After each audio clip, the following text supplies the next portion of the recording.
magazine d'actualité biso to le sisuko kutana na bino koto sur le maïke et c'est la cap koluka développement kati la République démocratique du Congo mboka Patrice Emery Lumumba mboka prophète Sani Raphaël Alavin mboka yona ngai otoza kati ya mboka otoza koluka yo e bonga mais nini ezako sala que jusque la mboka ezako s'avancer té. Le nôtre reçoit Likambo est allé à Sélisima, ville province à Kinshasa, et surtout qui après la pluie vient les bons temps, mais le voula est bêti presque partout. Nous n'avons pas quoi à juger. À quoi à mon voula Monsieur le caméra, mon école dit moi de tomber quelque part. Tu vois que moi, autre la famille la carte élément ton reçoit Likambo est allé à Sélisima, Bopeto. Et c'est quoi accompagner vision chère, mon amour a fait un tiré du Chilombo. Ouais, les gars qui Kinshasa, ils ont la beauté de la propre. Il faut les matérialiser sur vie pour Kinshasa. Nous avons Daniel Boumba, nous allons gouverneur. Est-ce qu'il y a un membre beaucoup mais ça va aller pour emboîter ma pawana? Tu veux mettre ma sola où? Tu veux mettre ma sola où? C'est bien du Congo et c'est bien du Aïbake. Bon, il y a Congo, toi il y a Congo, et ça te nous donne quelque part à la communauté. Tant qu'il y a là, tu dis Congo, tu retournes toujours au rond. Mais avant de continuer surtout, tu vas d'abord l'univers de Gilles, pas mal de éléments il y a des attendants sur la fondation Jonathan Sango. Tout le monde qui a fait de l'année, le moment où profiter, sur les membres, comment membre parce que avec 500 Congolais par jour, ils ont contribué à faire de l'année pour permettre aux habilés, eux, que c'est là que, c'est là que le monde de la famille, l'élément signé Wilfried Samba.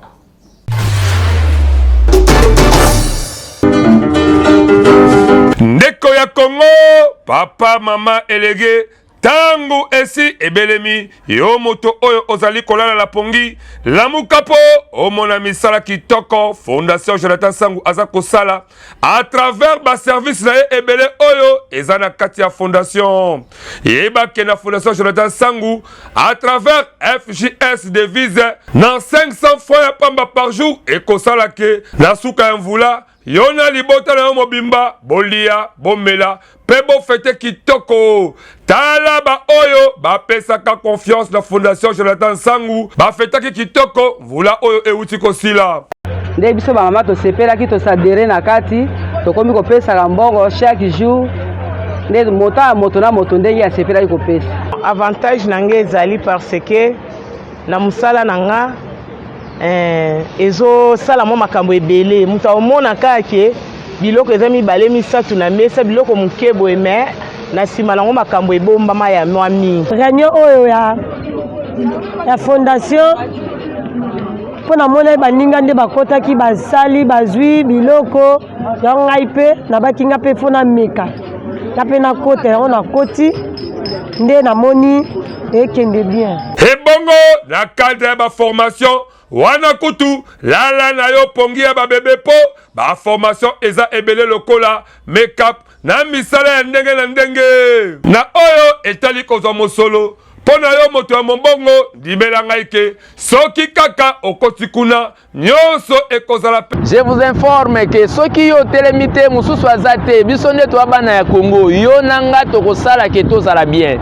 Tango tolobaki na projet FJS devise kuna tolobaki bongisa bonane ya bana pona yo mutu ya tembe yaka le 24 décembre ya même année otozali yaka yo moko omona bimona meso ekosala yo bien pona kozo bango dimela ngai ndeko ya Congo benga bango kaka na ba numéro oyo pe bakoyamba yo avec impact pe na idéologie na fondation Jonathan Sangu pona nyonso ya social yeba ke oza mobimba fondation Jonathan Sangu yonde mosungi ya peuple congolais fondation Jonathan Sangu congolais animio avec impact na idéologie yeba ke misala na yo emonani de retour sur ce plateau exceptionnel il y a le magazine d'actualité tout le ami Koloba est en développement sans développement beaucoup eux kobongate programme de développement local à cette avancée territoire vraiment ka Félix Antoine Tshisekedi Tshilombo alobaki ezali suka la indisa mo banga le programme mais programme wala esengeli ezala matérialiser la baye oyo yo bazana kati ya misala wana pe na biso ba communauté accompagner yango d'une manière à autre tout le monde likambo ya Kinshasa oyo ezali miroir ya République démocratique du Congo propriété ya mboka oyo ayebi te il faut tozela nani mpo apesa ordre yo nanga tosimba kombo mpo tokombola baveni na biso tokombola liboso bapango na biso tokombola bababa na biso minene. Est-ce réellement il faut que mwana mboka Daniel Mbuma ozali gouverneur akita na biro na ye to mpe bourgmestre alongo na biro na ye aloba keno bino bandeko kote bokoma bokombola balabala. Nani ayebi te ke chaque samedi oyo esekelaka te congolais soki esekeli abima akomba liboso epango na ye akomba balabala de manière ke nyonso ekoma bopeto esali pasi ezosala pasi. Histoire ezali nini? Communauté teke Umbukil Est oyo ekumbamaka na mwana mboka Patrick Moloni Muke comme coordonnateur mpe chef coutumier ya village tolingana bandeko communauté teke Umbu na bafamille na bango na bagene ya batekela ya Umbu en collaboration na association Gisèle Moloni basanganaki balobi ke mokola samedi il faut que basala assainissement sur le long ya boulevard et étant donné que bango la Umbu na bateke bazali bakolo babele soki bango babandi yango mpe bazokosala yango ekopermettre population baemboite bapa wana ekopermettre ke epesa esengola bato parce ke esengeli biso mo bakolo na bato balakozoka poste ya kobomisa bisika tozaleli kokala oyo bakalaki au départ babengaki bourgmestre mpe ayambaki apesaki bango ordre mais c'est comme si bourgmestre apesaki bango ordre na se apungi po après oh non bokosala lisusu te na boyi yango selon bourgmestre a avancé baarticle ezalaki na mibeko ke basali yango bazwi autorisation na ye te bakoki kosala te il faudrait au moins bakutana bayokana en tout cas epesi désolation epesi pasi na bandeko wana. Mais pour moi, il faudrait au moins bourgmestre la commune Nsele à ce que l'initiative wana la bande de Kone bakali basala assainissement à accompagner bango dans le matériel parce que basengé ni 50 francs comme contribution la commune. Parce que tous ça on se va faire la mission parce que deux ans ma cotisation de ma congolais premièrement de ma congolais deuxièmement de aller ba Umbu na bateke.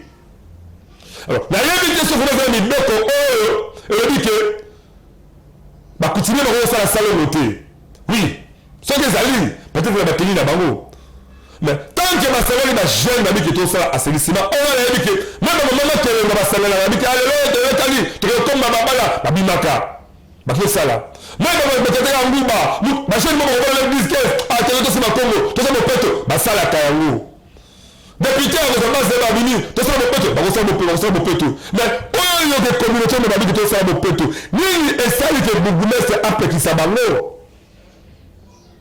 pour finir mutu te tozo attaquer mutu te mais si réellement ke bourgmestre commune Nsele mwana mboka bofrank nzolame so na yebi ye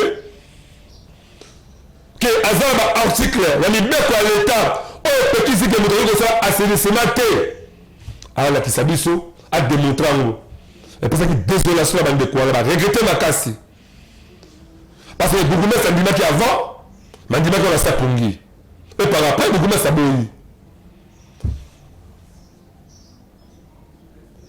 Personnellement soki bazosala assainissement ndeko na ngai bourgmestre eza na boyo lokumu ya commune na yo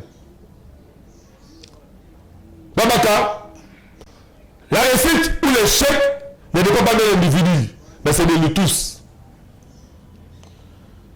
Famille peut-être beaucoup de choses bon ça la salle bon comme ça le policier aussi pour encadrer bango et d'ailleurs ça vous appelle un problème au côté pour les boules zalaté donc tu viens à trois piliers eux tant que ça va bosser mais si jamais vous bossez pour assister comme là babilo quoi mais au petit si bango va ça salle noté est-ce réellement décision là et ça dit qu'on accompagner vision chère à Félix Tshisekedi Tshilombo à le président de la République ezali koaccompagner vision chère ya mwana mboka Jacqueline ya mwana mboka Daniel Mbumba oyo azali gouverneur du province ya Kinshasa. Est-ce que décision wana ezali koaccompagner population na mobimba Nsele ye moko yebi pourquoi ozwaki décision wana nakocritiquer yo pe te nakokondane yo te na mituna tulika otubituna question kati ya bomoi na yo moko si réellement décision ozwi wana ezali décision moko noble mais soki ozwi décision wana peut-être po Et ça, on a CNC. Tout. Et ça, le conflit, la CNC. Nous avons le bourgmestre au sein erreur grave.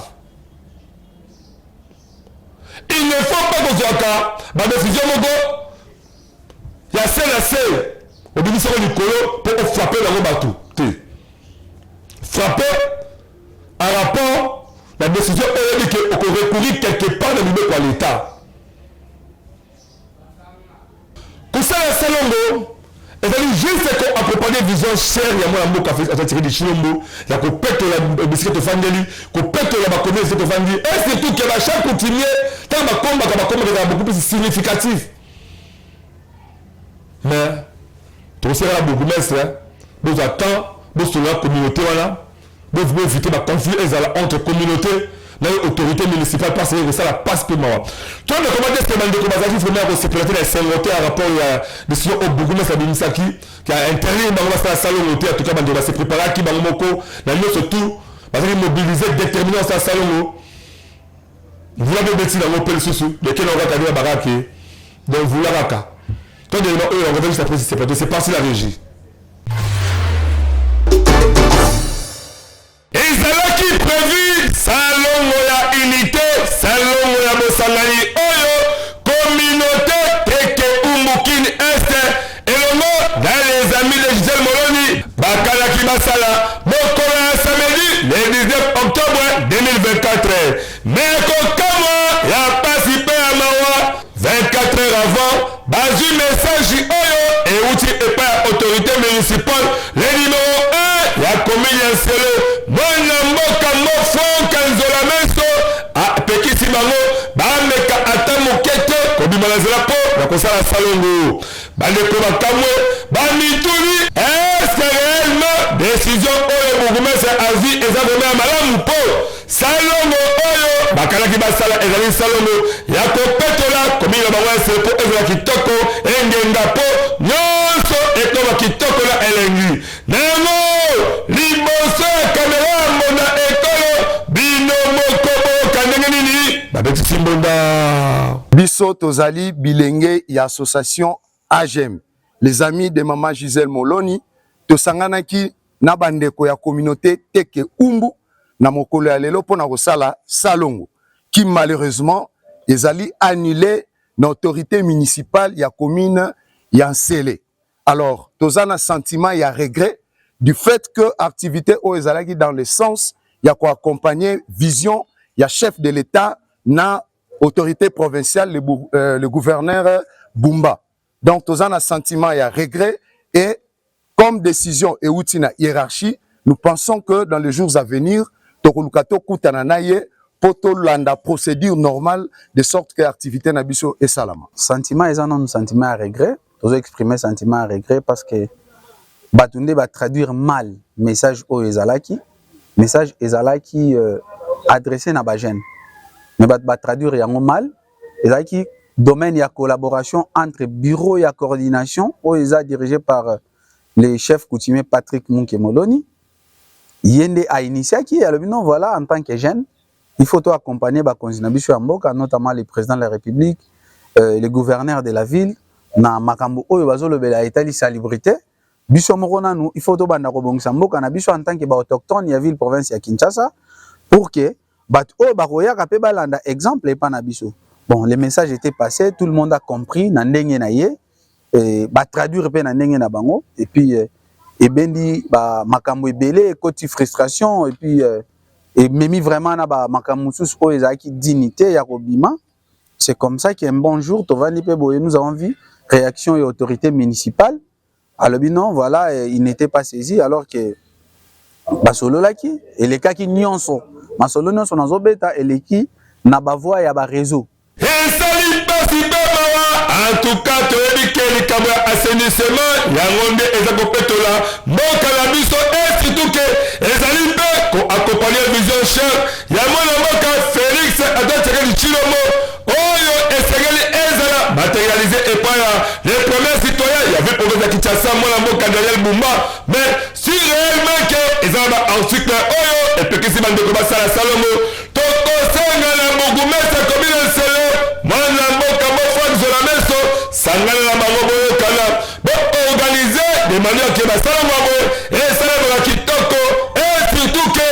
basangani bango moko na misolo na bango na matériel na bango esengeli na commune juste pour assister bango de manière que nyonso eleka kitoko po na intérêt ya commune ya Nsele.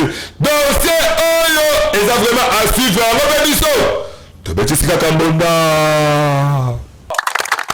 TKM viva! TKM viva! Jangu viva! Jangu viva! Patrick Moloni viva! Viva! Patrick Moloni, coordonnateur TKM Kin Est. Merci! Votre élément, on a mis comment est-ce que Bandeko, Baza vous déplorer la décision de bourgmestre, essaye de monter et surtout que la bilingue, il va vendre, il va se payer, il va dire que tout ça, ça, on va te péter, parce que dans la ligne, décision de critiquer Kabou, de la communauté Tekeyumbu, là, les amis de Gisèle Moloni, là, on va dire que Sangana Bango, de la ligne, belé, parce que le Congo, là, on va belé pour ça, mais ça là, on va dire que les considérés dans la chaque fois, on va exemplaire et pour permettre que les communautés vont emboîter la part à Bango. Va accompagner le chef de l'État dans un assainissement, va accompagner d'ailleurs le assainissement, mais chose grave, beaucoup de maîtres à Pékin Sibango, va salongoté. Je conseille bien que beaucoup la prochaine, mais le Canada, mais sur la Syrie réellement que les gens à oui sur rejeté, vérité que vous bana, na nous surtout pour batam bisama, na bon mon corps et surtout que salon moi salon la unité. Ça va resangana parce que tekela baumbu balima za moko vraiment à partir à l'assainissement kala bolingo balima maskani bazwa mais bougumestre akabolisi yango na SLOT. Voilà. Dans la seconde élément moi boka Ibrahim Shams azali chef coutumier peut aussi et puis azali ko sexe abatu de la nzela surtout ba problème de la spiritualité to pe physique sur maladie to za problème ko kabesi maté OK pas à soigner on doit pas ba solution mo nzela ba koko c'est parti la régie.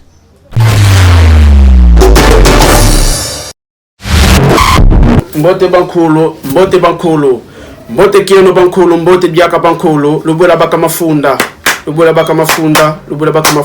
mbote na bino bisika bonso bozwami ezangaye le coutumier suprême le coutumier de la nation Mala Ibrahim Shams Baplan nazali moko ya ba coutumier oyo bankoko batindi pona service na bino bantu, c'est-à-dire ba makambo nyonso to ba problème nyonso oyo batu bazana yango problème ozana yango ya kimosuni to problème ozana yango ya molimo nde yango bankoko batindi ngai na ya awa pona ya kotalisa bino ba problème nyonso oyo bino bozana yango nde na ba kopesi la bino yango solution lokola batu o bazana problème itali mosolo ya finance ba ope bazana ba problème na bandaku na bango ya bolingo mabala tozoyeba kosungela batu basi to mibali koyeba kosunga bango pona mabala et puis mosala ba o bazana posa koluka mosala to ba o bazana posa ya promotion nde tozoyeba kosungela ngo batu ba musu bazana ba masque de vieillesse ba o bazana posa ya bankodia toyeba kosunga bango na yango ba o bazana posa ya ba domination ozala pasteur ono so bazana kati ya art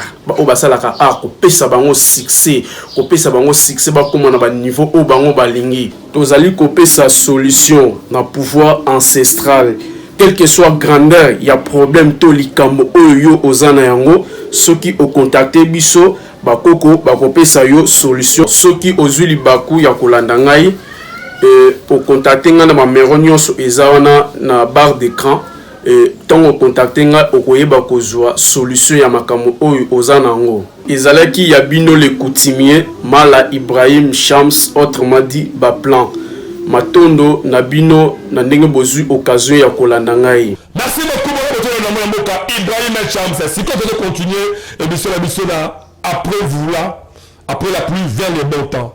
Vous allez le bêti en tout cas ça va aussi en rapport makam etali salongo. Bota le cas zéro besoin là, bon là zéro. Tu as ça le mabel le mao. Zéro vous allez comment là, vous allez zéro la BAT ba bakidara miko qui est scellé, to qui colle, bodi arrêt BAT. À venir avec ça la zéla. Mais population va dire que bah va régler ma casse ba tobela ça zéla, ba kala bisaka ba kenda. Batika bango bongo, ba bana misala kitoko ta misala kitoko. Zéla au vraiment sur la salle de Kiti Suka, en tout cas éco des arbres, j'ai quand même boulevard le Mumba. Et que sur la bande de bazali la kati kuna, ba bi ba vraiment paisible ba vivre la sengo. Il dit moi qui toko na mboka fait ça Chilombo à la salle ba koto kuna. Mais ni la salle que Zéla katani. Quand après vous là, donner et comme et baler la position de la passe na mawa. La langue de tellement musique kuna, bon la foule les ali kuna. opposition babike kuna salongo esalemaka te salongo esalemaka te ndenge oboli afulu na mbila bafulu etandisami komi soki barekadeke nayebi bourgmestre na bango te toyebi te pourquoi soki bourgmestre ayebali te na kati ya commune esala mpe saoto parce que bourgmestre fo ezala motu moko toujours premier ya peuple na ye et surtout que bourgmestre akomi na selemo ya mboka bofakizola biso nayebi ki azali vraiment député provincial pene nayebi saka yabiki komi na selemo bayebisi yabiki tolombi yo te mais fode omboke bango to bayeba yo mais surtout okuta balutu akomi na se bayebi yo mpe te de seke eza vraiment ezoseli yango eza beaucoup plus na terrain toyelanga nanu réaction bandeko oyo bazali kuna na baloli à partir ya nzela ndenge komi bobonde baeteni ya tout et on revient juste après ce plateau c'est parti la régie.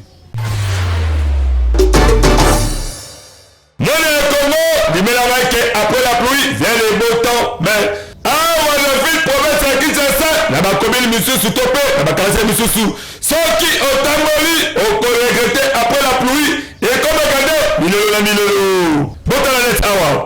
Tozali maman, la commune installée, la arrêté à terre, Zela oh, Zela Sika, Bazali Kosa la mer, et Tika Lika Kamore, inachevé, Tala Bafoulou, la Bopazi, et maman, et Balémoné, en tout cas, et si passe la population topée, n'a-va isagé, et c'est là où Binomo Kobo, Kalini, la petite bonda. Tokoto makasi milangi ezawa ebele soki salongo esalemaka milango ezawa eselongwa deja salongo esalemaka nango te me bayaka chaque fois kopesa biso bajeto wana ya mikamike wana mpona salongo me salongo yango esalemaka te topesaka bandesa mpona salongo me salongo esalemaka omekaka tele toyebi ete ayaka te eloko te da toyebi ete tena botama esatetela oyo elesila biso kula biere esili mpona biso population moko basalaka wana maboko basalaka wana ndenge esemelaki projet na bango toyebi te ndenge batika nzela bakenda to bakenda to bakotonga yabo tobo interpellé kaka autorité ya commune ya Nsele de manière que yeba beko kita côté oyo elongo la équipe na assainissement bosalaka salomo bokire bakaniveau oyo po et permettre ezala oyo ezala kitoko na elegi yango mpe biso tonetisaka mbonda merci yo boyoki nde bandeko azolela en tout cas tokosenga na gouvernement oluka vraiment kota vraiment mingi na esika lotala nzela wana oyo mingi yeba pourquoi nzela wana ekatani misala batrave ekatani pourquoi kosunga bandeko bazala beya te kuna na commune ya Nsele nzela wana ezonga mobimaki bakaniveau ezali partout ekopermettre ke bavizwa mpe na esengo moko ya makasi toyo eleba oyo ya mwana mboka sango Père Noël ancien prêtre ya église romaine ya suda bandeko beli na nzela ya baprière sokutani na ye en tout cas yebaki baproblème eza nango akosambela na nzambe et permettre ke ozwa solution na problème eza nango et on revient juste après si c'est plateau c'est parti la régie.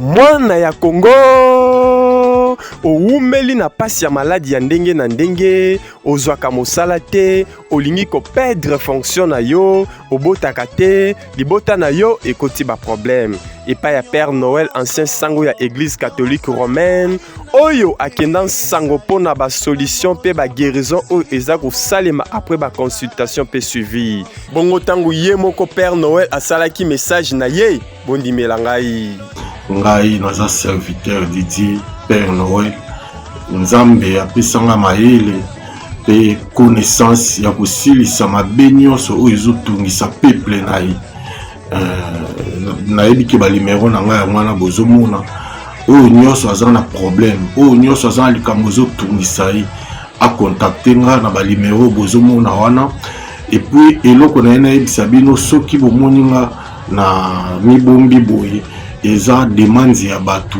oyo nabikisaka deja bakonzi minene nde bayebisa ye nga namona na elongi mpenza te.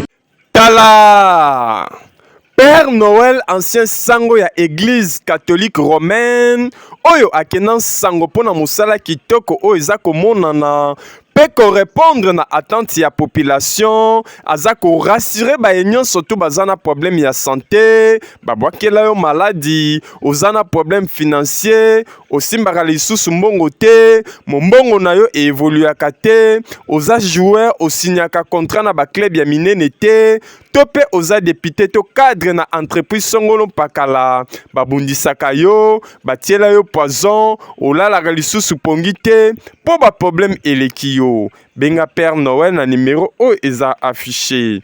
Oza na Kinshasa, Brazzaville, Angola, to mpe bamboka mosusu oza na problème spirituel oyo ezangisaka yo kimia, ko hésite te kobenga Père Noël oyo akenda nsango mpona baguérison mpe délivrance oyo eza kolata nzoto. Na lisanga nde tokolonga ye.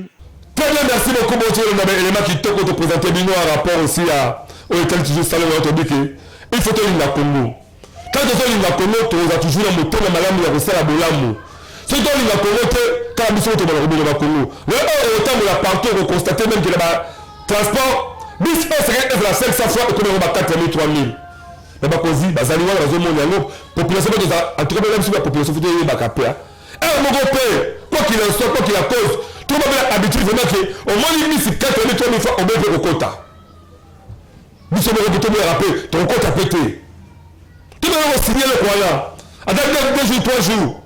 Si il y a un chauffeur, voilà, ma taximan, voilà, on continue encore comme ça, ma vie, voilà. Parce que comme un couple là-bas, nous, la police, va aller zéro, il y a un mot à l'Ukasu. Avec transport 4 000, ma chère était comme un mot à l'Ukasu. Peignez. Donc, aussi, quand même, tant que tu as toujours esprit à corruption. Nous avons une population, nous avons un thème de corrompre la population. Nous avons une souka quoi. Cause des années. Quand on appelle le passe à transport. Même le chauffeur est là que, quand ils ont coûté la 3 000, 4 000, on coûte même la casserie de l'État. Bon, quand on a 200 000, 300 000, on surtout, on commence à aller là. Mais ça va battre pourquoi? Nous, les chauffeurs, vous allez battre la limousine, on va créer des zones de la mode de transport. Ma chauffeur. Vous allez battre la limousine, vous créez des zones de la mode de chauffeur, la mode de transport, vous allez bien le transporteur. Embouteillage, vous allez la première. Des zones, vous allez bien la première. On dit que tout ça, ça va 1000 francs. Mais on dit que tout ça, comme ça vaut 4 000 francs, et qu'on se met dans le terrain. Mais ma pensée la vie, on va comme il peut se faire qui s'abattu. Maman, on va tourner, linga, quand linga, maman, on va me on crée un embouteillage. Et bien, il sur la ligne. L'État coréen, voilà, allez, botanica sur l'État, comme le gars passe le mal, la police a mis sur le corps, comme un changement normal, ça va mettre le mal, botanica sur là, automatiquement, les kinamo. Toi, tu as expliqué la corruption. Chef de l'État, les bases de magistrat au Kita, on tient la que pour la corruption, pour la éviter. Il y a un acte autorisé comme ça là, et il faut apporter bonheur pour le développement de la République démocratique du Congo. Tout le monde est au Tanguy, ma mère va remettre tout mettre en pratique pour nous et que les bosses. Sur les appels d'âme, vous avez un vrai jeune, vous allez vraiment, mais c'est bon, vous avez la vision madame pour la République démocratique du Congo, pour la commune là. Tout le monde a besoin, tout le monde sur la balam, le développement de la République du Congo, plateau la Bissau, tu fais le bimba, il y a 4 mots, tout le sport, tu mets la cabane, tu vas vrai libère, tu donner sur tout le monde, tu as bimba plateau, et c'est parti, pour tous après, si c'est parti la régie.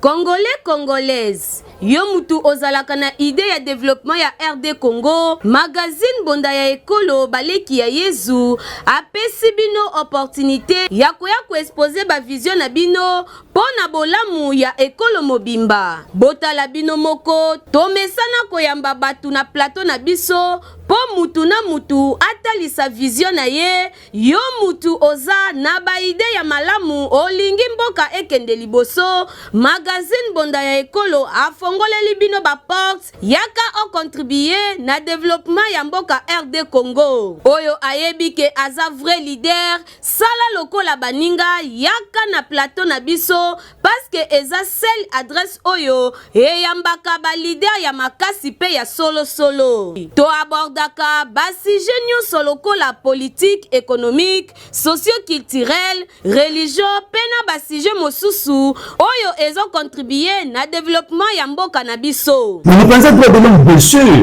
hein, pour la nuit, parce que nous tournons Azali au départ.